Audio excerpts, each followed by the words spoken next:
Hey guys, how you doing? Welcome to another episode of Strong or Strong People. Really excited here. I get to sit down with our resident nutrition expert and dietitian, Caitlin Alday. Thank you so much for taking some time in our quarantine to chat with us. Thank you for having me. I'm looking forward to it. Man, I was just thinking before I started recording this about all the conversations we have had through the past couple of years that you've been there and how much knowledge is in your brain. And it was just really exciting to be able to come and talk to you, especially as Strong is starting to roll out some at-home weekly nutrition challenges, and really just have some conversation about nutrition, how it's affecting us in the house.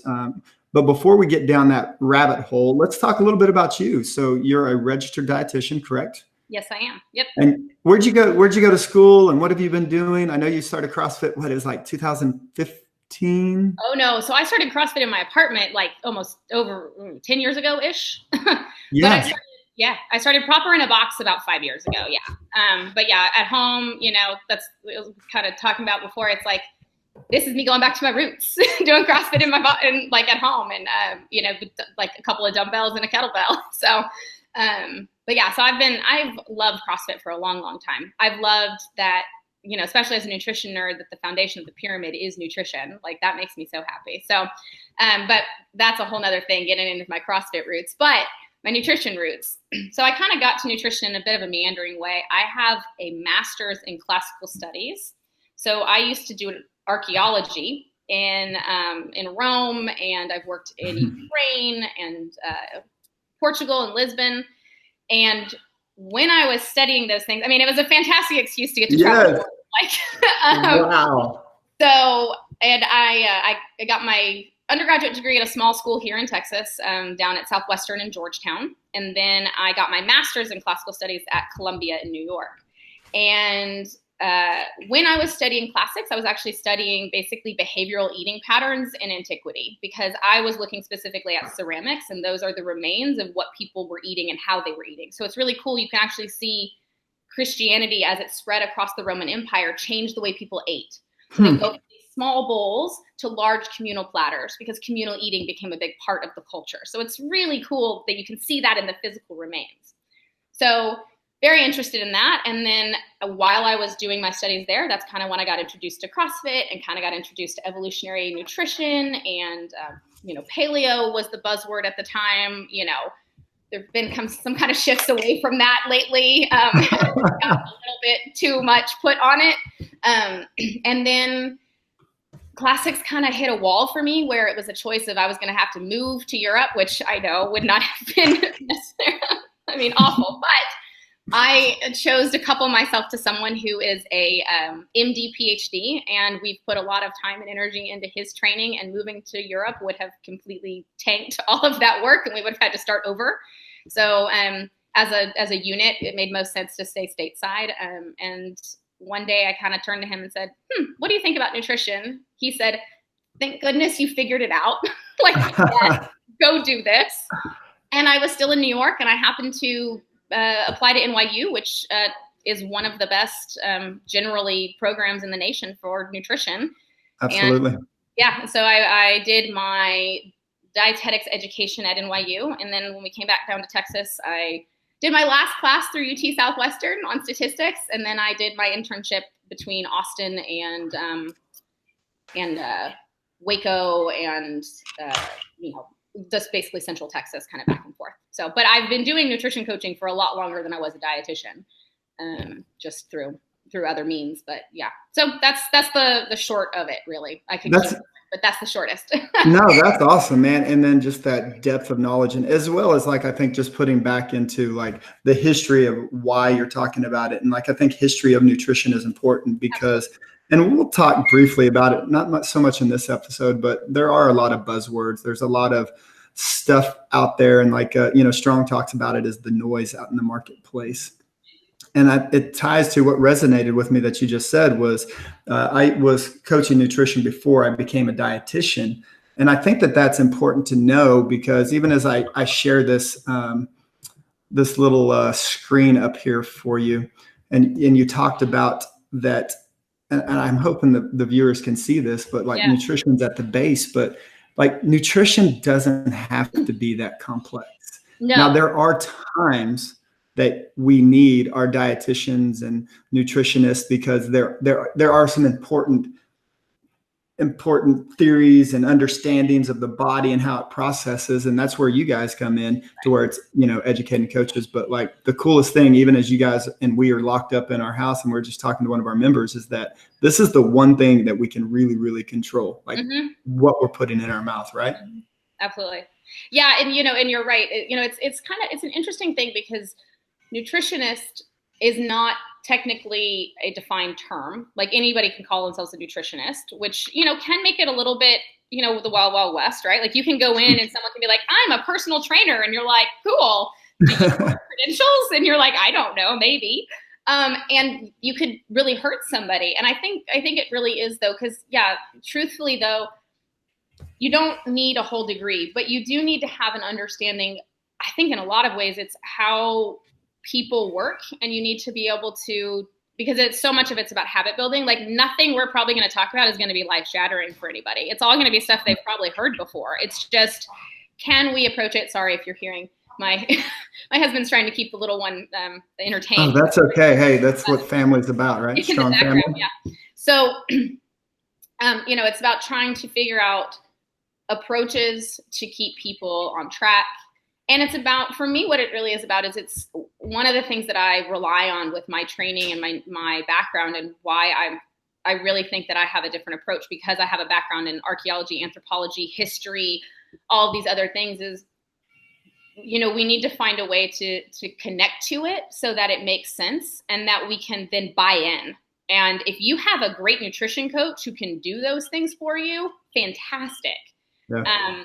But you know, the level of training is really variable. And so you have to go with your gut on a lot of that stuff. And yes, absolutely. We also have to, like, dietitians are also, we are trained to deal with very specific medical conditions. Right. And so there's a point when, you know, you gotta kind of recognize like, oh, hey, this might be outside of my scope. I need to pass off to somebody who like knows how to deal with kidney disease or whatever, or even, you know, or even just someone who's having a really hard time with, you know, just even weight loss. Like there's a certain point when it's like, okay, maybe I'm missing some piece of the puzzle, because most of nutrition is generally the same for a lot of people, where you're going to find good results. But sometimes there's little tiny nuance that does need to be brought in, you know? Sure. So. I agree. And like, even from that standpoint that nutrition is the base, and if you guys can see that, and then what's cool about it is that if we can keep that simple for most of them, and go into what you talked about, this habit building concept of eating good real foods. And then it really comes down to, because there's so much noise out there, is like, help me filter out the noise. Like, tell me what's going on. Quit trying to like confuse me with all these terms and technologies. Just cut to the chase. What should I be eating and why should I be eating it? And then yes, there's going to be this fine tuning of adjustments that we need and are important. But it also comes to, for me, just to kind of be and put myself out there, to be honest, is like, man, I personally need accountability when I start doing nutrition.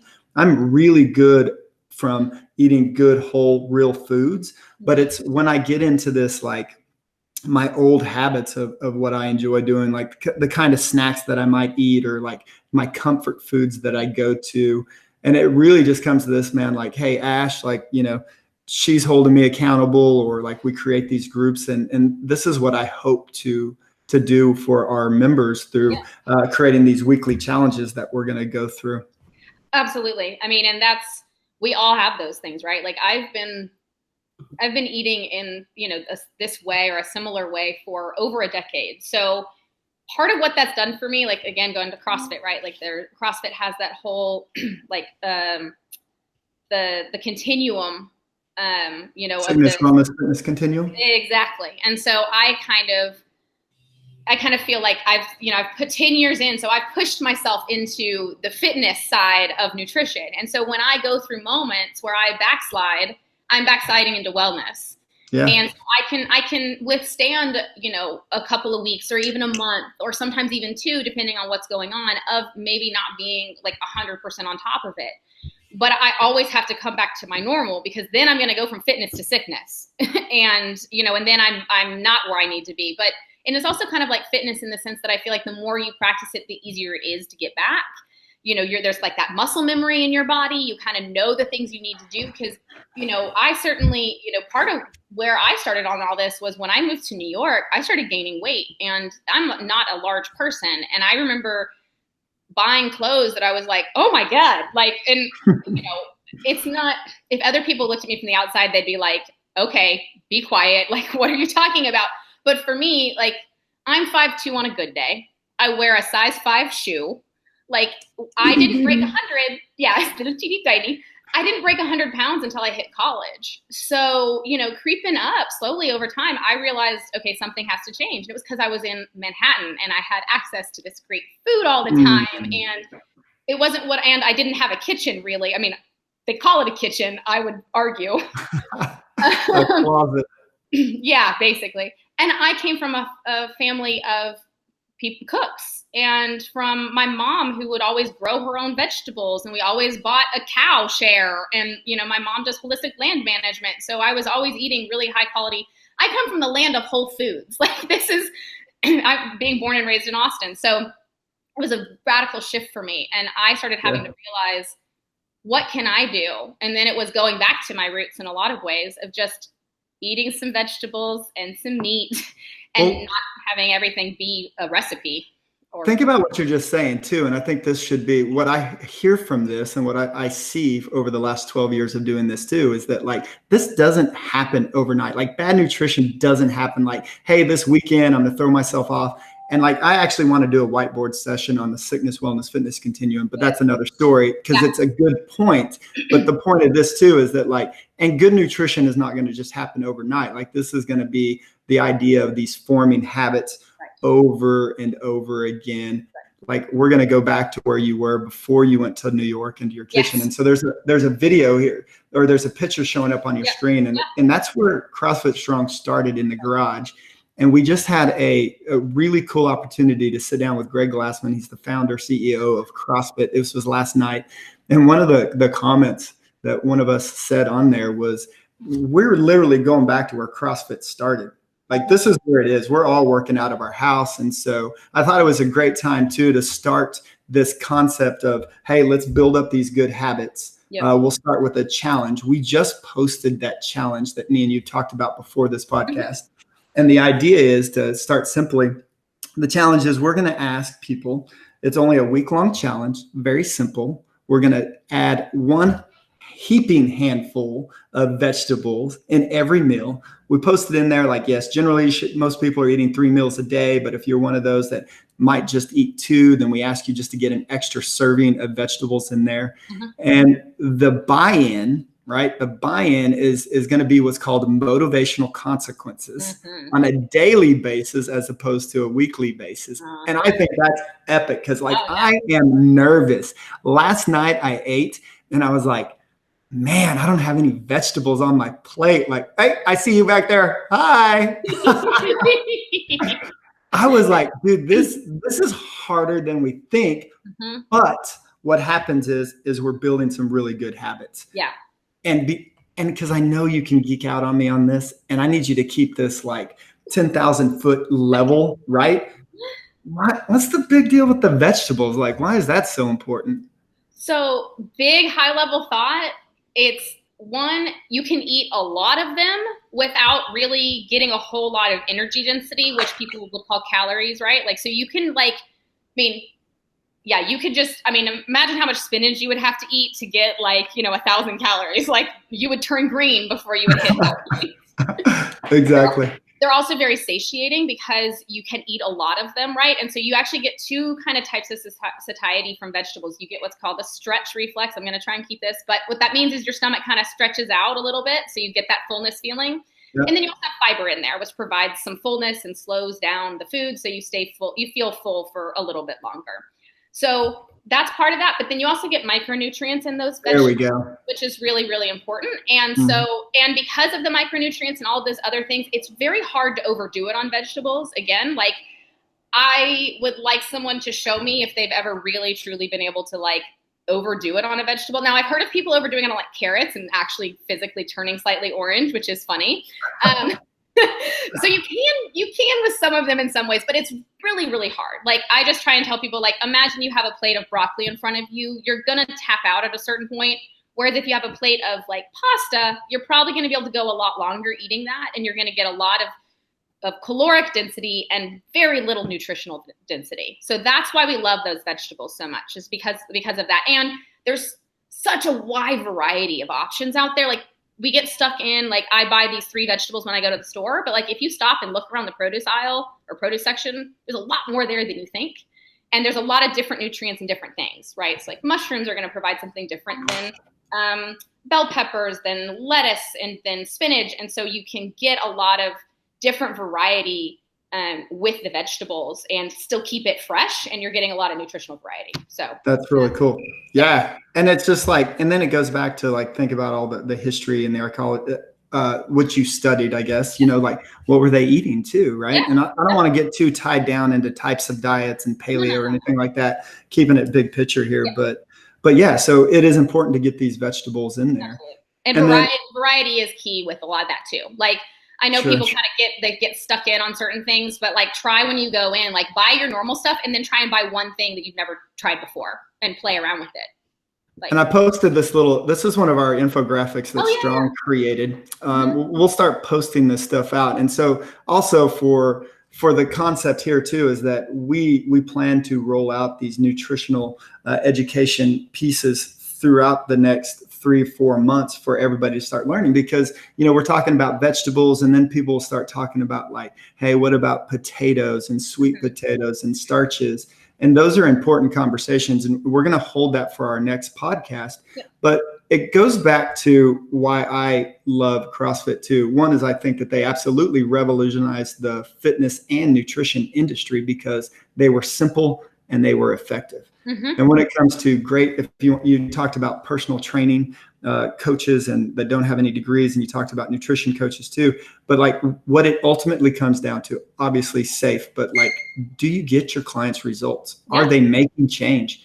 And then if we're not tapping into that nutrition piece, then we're not going to get the greatest change. And even if I might be able to out-train a bad diet in my younger years, but eventually that thing is going to catch up to me. Maybe. I mean, so I always say that your body's writing checks that you'll eventually have to cash. Exactly. That's what I'm saying. Yeah. But even then, right? Like, so, I mean, I'm a huge fan of the sport. Like I love CrossFit in my life, but I'm a huge fan of the sport. And one of the things that Matt Fraser talks about is it was when he finally dialed in his diet, that's when he won the games. Yeah, you'll get these marginal gains, right? But if you dial in your nutrition, that's what it means. Is that he kept thinking that he could out-train a bad diet. And there were certain things, some gastrointestinal stuff he was having too. And, I worked with a games athlete, and our biggest thing was getting certain things dialed in. And then, once we got those things dialed in and she was actually holding on to nutrients and everything was working right, suddenly she starts seeing gains in the strength side. And so even these fantastic athletes, they can kind of hold on for dear life and make it work. But once they get nutrition dialed in, everything becomes easier. Gains become sort of, like they're starting to make, of course, when you get to that level, you can't go that exponential, but they are getting faster gains than they were before. So yeah, even high level, you can out-train it, but what we're talking about is our everyday people, the exponential gains that happen when you dial in your nutrition. Yep. And we're just talking about, like, I'm not even talking major quantity, like just quality of food. Yeah. And keeping this on a, like just in like politics and everything else in life, you have this far to the left and far to the right. Like what I still love about CrossFit and what I've learned the most from them is that there is balance in everything from nutrition to fitness across the board. Because if it's not sustainable, if you're not able to create that routine that you and I had up until about 5 or 6 days ago. Yeah. Right. And so that's where we're jumping in now. So like we need to create those routines, and Strong wants to help create not only the fitness routine and accountability, but also like the nutrition stuff. Yeah. And so I'm your nutrition client. I just read this challenge online. It said, hey, 3 sets of vegetables in a day. Man, I've never even touched a vegetable before, but like, I'm not about to do these motivational consequences. If you guys want to know what those are, go check out our Instagram page or Facebook. You'll see the motivational consequences for that. So, Caitlin, I am your client. I have no idea what to do or how to start. Yep. Like, and I don't want to do the consequences. Help me. So the first thing is, how proficient do you feel in the kitchen? It's Um, a scary place for you. It's a scary place. I like the things that I can, that have the little directions on the back that says, hey, put it in the oven for 10 minutes and I'm good to go. Like, man, I'm a cinnamon roll king. Like, I get them perfectly crisp on top. Good. Yeah, it's really nice. But so you know how to turn the oven on?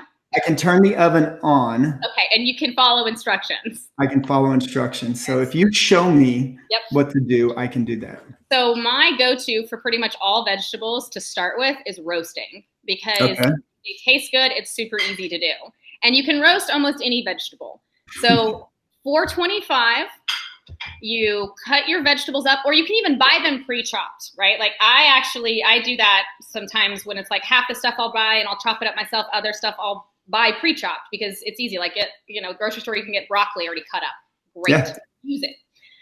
Put it out on the pan, line the pan with some kind of parchment paper or aluminum foil or whatever. Drizzle oil. The oil I like to use is avocado oil. Olive oil is good too. We want to stay away from canola oil or any just vegetable oil. It's not made from vegetables. It's made from seeds. That's not advertising. But coconut oil works too if you like it. If you want to melt some butter and drizzle that on there, that works fine too. A little bit of salt, because salt makes everything taste better, and we don't need to be scared of it. When we're cooking real food, we don't need to be scared of salt. It makes it better. And then you throw it in the oven, and most vegetables start at 20 minutes. And check on them after 20 minutes and look and see if they're starting to get a little bit golden or crispy or brown. And then you put it back in and kind of step up and check again in 5 or 10 minutes. And you'll start to learn, oh, hey, I like my broccoli done after 20 minutes. I don't like it to be super cooked. Or I like my broccoli a little bit more crispy, and I like it to go more like 30 minutes. So that's where there's a little bit of learning. But yeah, so 425, oil, salt, start it in the oven at 20 minutes, check on it after that. Dude, that's great. No, that's good.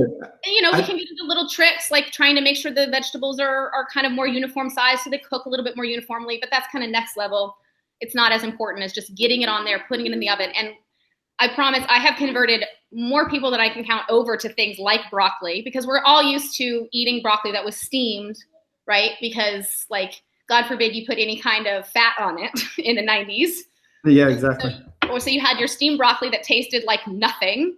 And, when I was a kid, I hated broccoli. And then when I grew up and I was like, oh, hey, roasted broccoli tastes amazing, because it just, that kind of cooking process does these amazing things to all the, I could get into it, but it creates reactions that make food taste better. Let's just put it like that. So, but even the point of that too is everybody's taste buds are going to be different. And I might like roasted, you might like steamed or whatever it is. It's a matter of at least you got to have the go at it. Yep. And then I don't want to get too far on a tangent either, but I want to toss this out for all my families listening out there. Yep. It is tough to get our kids to eat vegetables, but what we've done and what's worked well for us is we started early for sure. Mm-hmm. But even some of them that as we try to reintroduce stuff, it's what we just talked about: steamed versus roasted versus salt, oil, whatever it is. We find something. As long as they're eating a vegetable that they like I don't care if they dip it in ketchup right now. As long as they get a vegetable in them, because eventually your taste buds change, ours does, and then they become more accustomed to it. And so the point of this is find balance. Let's just get those vegetables into some way, somehow, raw, steamed, or roasted. Yes, and with kids, there's a couple of tricks. One, involving them in the process of cooking. Can generally help with buy-in. Of course, if you if we weren't in this time, even at home, hey, start a garden. Why not? What are you doing?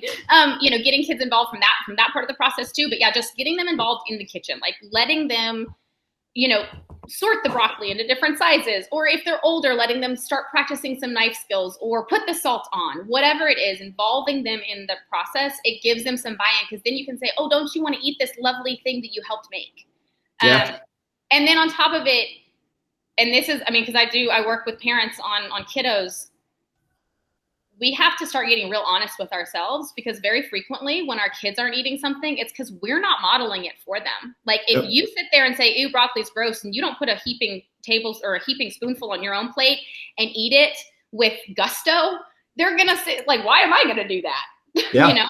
And the littler they are too, like you pointed out, right? Like starting young, it's like Aideen will take food off of my plate and want to feed me and all of these things. And that's every time I take a bite of something from her plate or she takes from mine, she learns, oh, this is safe food to eat. This is food. This is what we eat. I like that. Yeah, taking it off each other. That's a good point. I haven't even thought of that before. Yeah. So there's a lot of that learning process because with kiddos, like to go down this just a little bit, vegetables are bitter, like naturally. They have bitter compounds in them. And so that's also where salt helps because salt cuts that bitterness down. But bitter in the wild could indicate that something's poisonous. And so we have to teach our kid what bitter foods are safe and then what bitter foods aren't. And that's just through learning and repetition and modeling. Yeah. So that's big. Yeah. And each kid is going to be different. Like you have Addie, like I have 3, and like Grayson's completely different than Gage than Addison. But I'll tell you this, and do not, we can't get into this one. This is a whole other story. The ones that were exposed more to sugar while they were younger are less likely to enjoy some of these whole real foods. Boom. I'm just going to leave it right there. We're going to talk about that at a whole other story because like I kicked myself for some of the things that I did later on. But anyway, we'll talk about that later. So we're here. We got a challenge. We're going to have 3 vegetables a day, heaping handfuls. We're going to go check out our Instagram page. And then we're going to create some accountability groups if we can. If you know somebody that you want to do this with you at home and you just want to really change their life and be impactful, guys, go take a look at our Instagram and Facebook page. We're going to be constantly posting there. I'm really excited. Caitlin put some videos together for us on how we can prep our vegetables, and she has a whole slew of them. So we'll be putting those out on IGTV and Facebook. And you guys are more than welcome to kind of go there and look at it. I've picked up a really couple cool cues on how to cook up some carrots that I didn't do before. So, man, it is getting, but you did eggplant in there too, right? Yeah. So I'm not a good model for my kids. Like I can't put that down. Like I saw the eggplant. I'm like, should I make the video or should I just delete this on accident? Okay, I'll make it. I made it. Okay. Well, and here's the trick too. Okay, so we do have to be careful. For some people, you have to be like a little bit paying attention with dairy because not everybody does well with it. But with those little eggplant rounds, being married to a man who's half Italian, we keep mozzarella in the house, and he'll take a little mozzarella and then put it on one of the eggplant rounds and then put it under the broiler and just let it get kind of bubbly yummy. So that's a way to help like ease in some of that too. But roasted eggplant, it's actually a lot better because it takes some of the bitterness out. Real fast though, I did want to touch because we're doing 3 meals a day, right? So that includes breakfast, and breakfast is a hard meal for vegetables. So my quick suggestion for most people is adding mushrooms or spinach or tomatoes to your eggs is a very easy way to do that. But also kind of just thinking outside the box. And yes, you can have a salad for breakfast, and that's okay. Breakfast foods are not actually a real thing. It's a marketing tool. So you can eat steak and broccoli for breakfast if you want. But I just wanted to touch on that because vegetables at breakfast is like mind-blowing for people. And we have to kind of talk about little ways to get them in. So yeah, my easiest for that too. I agree, and we're going to get down as we get further down this challenge. We'll talk about fruit and vegetables and kind of how to prioritize those because. But tomatoes are my go-to. Like slice the tomatoes up, a little bit of salt on there. They are great in the morning. And so, man, I am excited to keep having these conversations with you. You are such a wealth of knowledge, and we appreciate everything you've done for the Strong community. And we look forward to kind of seeing you on Instagram and Facebook as your little faces over there chopping up in the kitchen. It's going to be cool. Yeah, definitely. All right. So this will be our first time to do a video podcast. I'm very interested to see how this thing goes down, but I just appreciate it. And guys, if you guys have any questions or if there's anything that you want us to specifically cover on our next podcast, man, drop us a line and let us know, and we'll make sure that we get it covered for you. All right. This is Gail and Caitlin. We're signing off. Have a good one. Bye.